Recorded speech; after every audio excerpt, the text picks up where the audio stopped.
Aliyekuwa waziri wa usalama wa ndani Fred Okengo Matiang'i aibuka kama tumaini jipya katika eneo la Pwani, huku chama chake cha UPA kulaumu serikali ya Ruto kwa uonevu wa ardhi.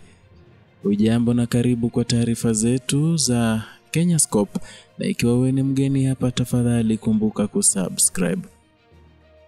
Chama cha United Progressive Alliance ama ukipenda UPA kinachoongozwa na aliyekuwa waziri wa usalama wa ndani Fred Matiang'i kimeitupia lawama serikali ya Rais Ruto kwa kile kinachotajwa kuwa ukiukaji wa haki za ardhi katika ukanda wa Pwani. UPA kupitia mwenyekiti wake wa kitaifa Nyambega Gisesa imedai kuwa serikali ya Kenya Kwanza imetelekeza wakazi wa Tana River na maeneo mengine ya Pwani licha ya ahadi nyingi kuhusu utatuzi wa migogoro ya ardhi.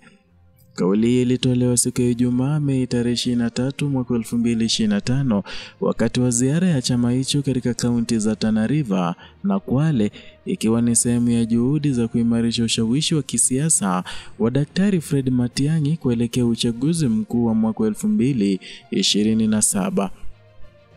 Gisesa na viongozi wengine waandamizi wa chama waliendesha mikutano ya hadhara na vikao vya mashauriano na wananchi, wakieleza kuwa kiongozi wao ana nia ya dhati ya kushughulikia matatizo ya ardhi ambayo yamekithiri ukanda wa Pwani kwa miongo kadhaa.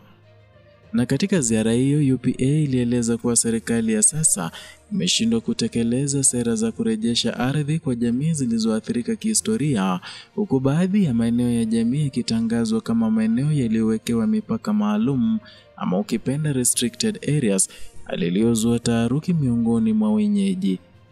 Chama hicho kilidai kuwa hatua hizo ni mwendelezo wa dhuluma za kiserikali ambazo zimesababisha ukosefu wa usalama wa ardhi, migogoro ya mipaka ya kaunti na hali ya kutengwa kwa baadhi ya wananchi. Viongozi waliungana na Gisesa katika ziara hiyo ni pamoja na Elijah Abere, Jelia Nyakangi, Kaluma Nzao, Mawerna na mratibu mkuu Geoffrey Kiraka.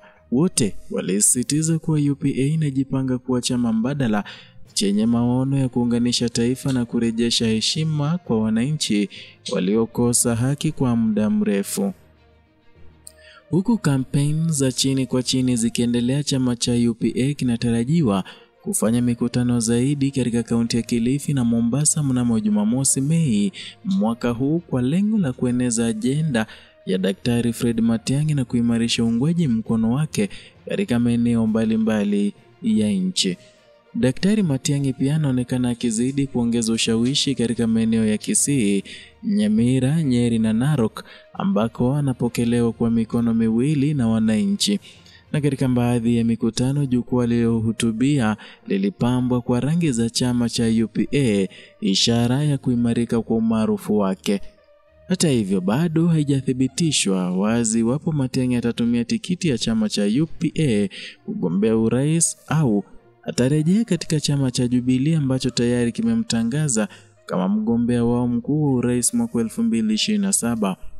Katibu mkuu wa Jubilee Jeremiah Kioni alikuwa ameeleza hapo awali kuwa ni jukumu la chama kuhakikisha kuwa wanamgombea wa urais na kwamba Daktari Fred Matiang'i alikwisha onyesha nia ya kugombea nafasi hiyo ya juu. Na kwa sasa Daktari Matiang'i anajipambanua kama mwanasiasa mwenye uwezo wa kutatua changamoto sugu haswa za kijamii na kiuchumi, huku akijivunia rekodi utendaji serikalini. UPA kwa upande wake inaonekana kujenga msingi wa kitaifa wa kumwezesha kuingia Ikulu kama kiongozi anayetamani mabadiliko ya kweli.